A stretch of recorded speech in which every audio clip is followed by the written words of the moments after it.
మనం అందరము దేవునికి స్తోత్రము చేయటం మంచిది. అందుకే సొలొమోను తండ్రి దావీదు కూడా ఎక్కువగా స్తోత్ర గీతములను రాసి పాడేవారు.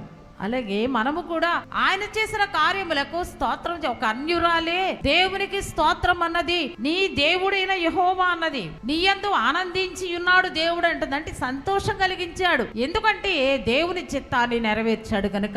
ఇంత గొప్ప మందిరం, యెరూషలేము మందిరం అంటే మాటలు కాదు. దేవుడు కోరుకున్న స్థానము, దేవుడు కోరుకున్న మందిరము, దేవుడు కోరుకున్నటువంటి రాజు, దేవుడు కోరుకున్న ఆ రాజుతోనే దావీదుతో దేవుడు అన్నాడు, నీవు అన్ని సమకూర్చావు కానీ నీవు మాత్రం మందిరము కట్టవు. అనేక యుద్ధములు చేసావు గనుక నీవు మందిరము కట్టవు, నీ కుమారుడు సొలొమోను కడతాడని చెప్పినప్పుడు ఆ మందిరము సొలొమోను చేత దేవుడు కట్టించుకున్నాడు కనుక దేవుడు ఆయన యందు ఆనందించాడు. ఎప్పుడైనా సరే ఆయన పని ఎవరైతే చేస్తారో వారి యందు దేవుడు ఆనందిస్తారు. అది స్త్రీ కావచ్చు, పురుషుడు కూడా కావచ్చు, స్త్రీ కూడా కావచ్చు. కనుక అనేక మంది స్త్రీలు కూడా ఈ రోజుల్లో సేవ చేసి మరి గొప్పగా దేవుని కొరకు సంఘాలు కడుతున్నారు, మందిరములను కడుతూ ఉన్నారు. కనుక దేవునికి ఆనందము కలిగించే వారముగా ఉండాలని చెప్పి ఈవేళ మనందరము కూడా అలాగే ఉండాలని చెప్పి మీకు మనవి చేయించు ఉన్నాను.